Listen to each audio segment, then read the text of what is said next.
অর্পিতা সরকারের লেখা গল্প রংমশাল। মা, তুমি সকলের থেকে আলাদা কেন? বিরক্তিতে নাকটা কুঁচকে বলল বর্ণালী। সকলের মা কি সুন্দর মেয়ের টিফিন গুছিয়ে দেয়, হোমওয়ার্ক করে দেয়, সিরিয়াল দেখে আর ফ্যামিলির সঙ্গে বেড়াতে যায়। আর মিসেস বনলতা চক্রবর্তী দিনরাত খাতা পেন নিয়ে কি যেন লিখেই যায়। যদি বুঝতাম নামি রাইটার, তাও একটা পরিচয় দেওয়ার মতো হতো। ওদের স্কুলে রম্মানির মা তো গায়িকা, স্কুলে রম্মানির কত সম্মান, সেখানেও তো সেই হাউসওয়াইফ হয়েই রয়ে গেল বর্ণালীর মা। তাহলে মায়ের সবটুকু অ্যাটেনশন কেন পাবে না বর্ণালী? মা যেন দিনরাত কী সব ভাবছে। বাবা ঠাম্মা বলে মাথাটা নাকি প্রথম থেকেই খারাপ। মা নাকি চোখে লাল নীল স্বপ্ন দেখে, পাখির ডাককে গান শোনে, সংসারের সব কর্তব্য করে মা। তবুও যেন সবসময় নিজের একটা আলাদা জগৎ খুঁজে চলে, কেমন যেন এলোমেলো উদাসী। ঠাম্মা বলে চক্রবর্তী পরিবার বলেই অমন আনমনা বউকে মেনে নিয়েছে, না হলে সংসারে অমনোযোগী বউকে কেই বা ভালোবাসে। বাবাকেও বলতে শুনেছি, তাও যদি বুঝতাম কোনো চাকরি করে, ভালো ইনকাম করে, তবুও মেনে নেওয়া যেত। কি যে ছাইপাশ লেখে বনলতা, সেটা আজও কারোর বোধগম্য হলো না। মিডিওকার মেয়ে, না আছে বড় ডিগ্রি, না বিশাল কিছু সৌন্দর্য, এমনকি বিশাল অবস্থাপন্ন বাড়ির মেয়েও নয় বনলতা। তারপরেও যে কিসের এত দেমাক কে জানে।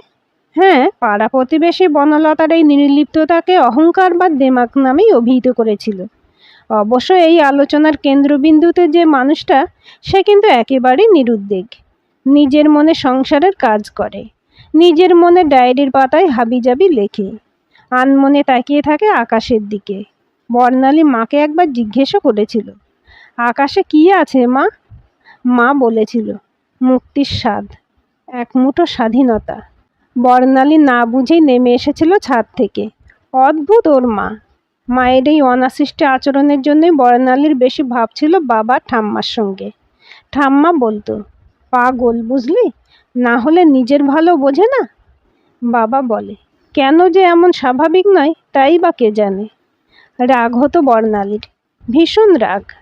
মনে হতো মাকে ওই ভাবনার পৃথিবী থেকে টেনে বের করে নিয়ে আসতে। আর পাঁচটা সাধারণ মায়ের মতো তরকারিতে নুন বেশি দিক মা, ওকে বকুক, মারুক, বাবার সঙ্গে ঝগড়া করুক। কিন্তু না, ওর মায়ের এসব কিছুই ভুল হয় না। সেই ছোট্ট থেকে কখনো বর্ণালীকে বকেনি মা। অন্যায় করলে শান্ত গলায় বলেছে, বলি তুই জানিস তুই অন্যায় করেছিস, তারপরেও লুকাচ্ছিস কেন? জোর গলায় নিজের অন্যায়টা স্বীকার করে নিস, তারপর স্বাধীনতা উপভোগ কর। মনে আর কোনো অন্যায়ের রেশ থাকবে না, ভয় থাকবে না, স্বাধীন তুই। মায়ের এই শক্ত শক্ত কথাগুলোর মানে বুঝতে পারতো না বর্ণালী। শুধু ভাবতো, মা এমন কেন? কত বছর কেটে গেল। বর্ণালী স্কুল থেকে কলেজে গেল, কলেজ থেকে ইউনিভার্সিটি, কিন্তু বনলতার আর কোনো পরিবর্তন হলো না। বাবা ঠাম্মা পিসিমণি বর্ণালী সকলের আক্ষেপ রয়ে গেল, ঘরের বউ ঘরের মতো হলো না। মা ঠিক যেন মায়ের মতো নয়। কন্যা বিদায়ের সময় মা মেয়ের হাত ধরে গলা জড়িয়ে কাঁদেনি, শুধু বলেছিল, নিজের ইচ্ছায় কিংসুককে বিয়ে করলি, এত পড়ালাম, চাকরিও করলি না। যখন পরাধীন হয়ে যাবি তখন বুঝবি খাঁচার পাখিরা কেন ডানা ঝাপটায়। বর্ণালী ওই অর্ধ উন্মাদ মহিলার দিকে তাকিয়ে ভেবেছিল, এ কেমন মা। বন্ধুদের বিয়ের দিনে দেখেছিল তাদের মায়েরা মেয়েদের কনকাঞ্জলির সময় কাঁদে, দুঃখে মুচড়ে যায়। আর ওর মা শুকনো চোখে বেশ কিছু এলোমেলো কথা বলে গেল। বিরক্তিতে মনটা কুঁচকে গিয়েছিল বর্ণালীর। তবে কি মায়ের কিংসুককে পছন্দ নয়? পছন্দ না হবার মতো তো ছেলে নয় কিংসুক। পেশায় ডাক্তার, সুদর্শন, বনেদি ফ্যামিলি ছেলেও, তাই কিংসুককে বাড়ির সকলের পছন্দ। আত্মীয়রা তো বর্ণালীর কপাল দেখে রীতিমতো হিংসা করেছে। সেখানে নিজের মা বর্ণালীর এই বিয়েতে বাধা হয়ে দাঁড়িয়েছিল, বলেছিল, না, আমি এখন বর্ণালীর বিয়ে দেব না, ও নিজের পায়ে দাঁড়াক তারপর। নেহাত বাবার ঠাম্মা পিসিমণিরা বেঁকে বসেছিল, তাই মা কিছু করে উঠতে পারেনি। বর্ণালী তো দৃঢ় ধারণা, মা মেয়ের কপাল দেখে হিংসা করছে। বিরক্তিতে মুখটা ঘুরিয়ে নিয়েছিল বর্ণালী। মা ওর হাতে নিজের নীল রঙের মোটা ডায়েরিটা দিয়ে বলেছিল, এটা তোর গিফট, অবহেলায় শ্বশুরবাড়ির এক কোণে ফেলে রেখেছিল ডায়েরিটা। ভুলেই গিয়েছিল বিবাহিত জীবনের জাঁকজমকে। কিংসুক আর সিঙ্গাপুরের হানিমুন, কিংসুকদের বাড়ির বনেদি দুর্গাপুজো, এসবের ভিড়ে ওই অন্যমনস্ক মা নামক মহিলার অস্তিত্বটাই তো ভুলতে বসেছিল। বেশ কাটছিল বর্ণালীর দিনগুলো। বাবা প্রায়ই আসতো বর্ণালীর শ্বশুরবাড়িতে। মেয়েকে না দেখে বেশি দিন থাকতেই পারতো না বাবা। বর্ণালীরও মন খারাপ করলেই বাপের বাড়ি যেত, কিন্তু মায়ের সঙ্গে তেমন কথা হতো না। মা ওদের জন্য ভালো মন্দ পদ রান্না করতো মন দিয়ে। বর্ণালীর খুব ইচ্ছে করতো মাকে জড়িয়ে ধরে নিজের সংসারের খুঁটিনাটি গল্প করতে, ও কি কি রান্না শিখেছে সেসব বলতে। কিন্তু মায়ের ওই উদাসীন চোখ দুটোর দিকে তাকিয়ে মনে হতো, বলেই বা কি হবে, মা কি আদৌ শুনবে? বনলতা চক্রবর্তী তো ওই মহিলা যে নিজের মধ্যেই নিজে বাঁচে। পারিপার্শ্বিক সব কিছুর মধ্যে বিরাজ করেও নিজেকে আলাদা করে রাখতে পারে সে। বিয়ের বছর দুয়েক কেটে গেছে, তবুও মাকে বর্ণালীর নতুন সংসারের কথা কিছুই বলা হয়নি। বলা হয়নি বর্ণালীর মেয়ে থেকে বউ হওয়ার পরিবর্তনের কথা। বনলতা এখনো একইভাবে বিকেল হলেই সব কাজ ছেড়ে ছাদে চলে যায়। আকাশে উড়ে যাওয়া পাখিদের দিকে তাকিয়ে কী সব যেন বলে। না, মাকে আর মায়ের মতো করে পাওয়া হলো না বর্ণালীর। বিবাহিত জীবনটাও বড্ড একঘেয়ে লাগতে শুরু করেছে বর্ণালীর। কিংসুক সারাটা দিন ব্যস্ত থাকে এখন। হসপিটাল আর প্রাইভেট প্র্যাকটিস মিলিয়ে চূড়ান্ত ব্যস্ত। সময় নেই বর্ণালীকে দেবার মতো। শ্বশুরমশাই আর শাশুড়ির বেড়ানোর বড্ড নেশা। বছরের অধিকাংশ সময় তারা ঘুরে বেড়ায়। এত বড় বাড়িতে বর্ণালী একেবারে একা।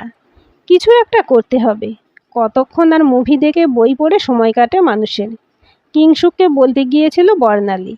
কিংসুক অবাক চোখে তাকিয়ে বলেছে, কিসের অভাব তোমার যে হঠাৎ কিংসুক ব্যানার্জির স্ত্রী চাকরি করার দরকার?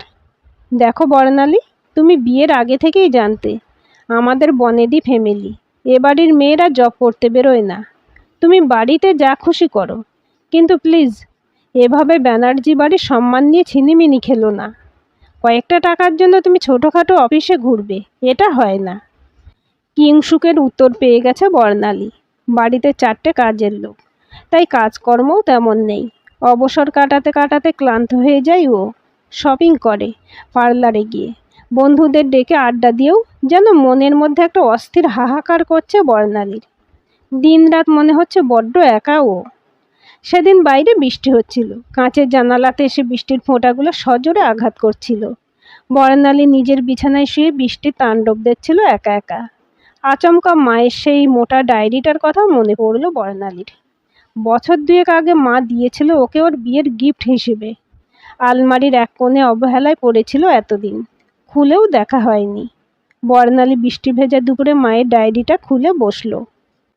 মা শুরু করেছে এইভাবে, আমার নাম বনলতা মুখার্জি, না এখন চক্রবর্তী।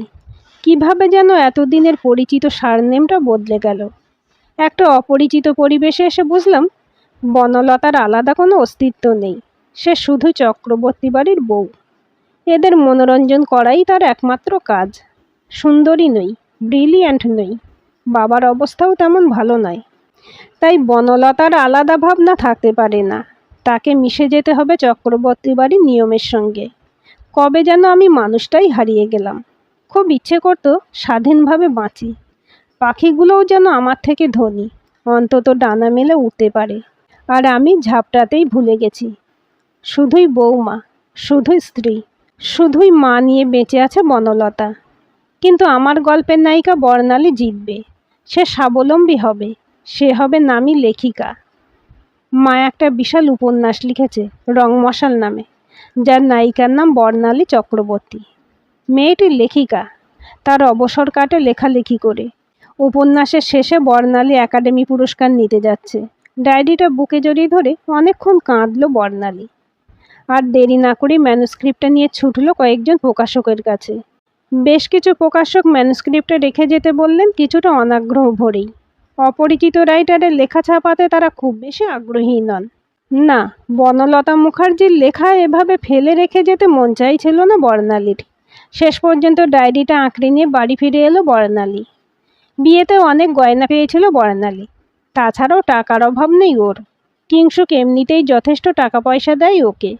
তাই ভাবতে শুরু করেছিল রং মশালকে নিয়ে কি করা যায়। বছর 2 কেটে গেছে আরও।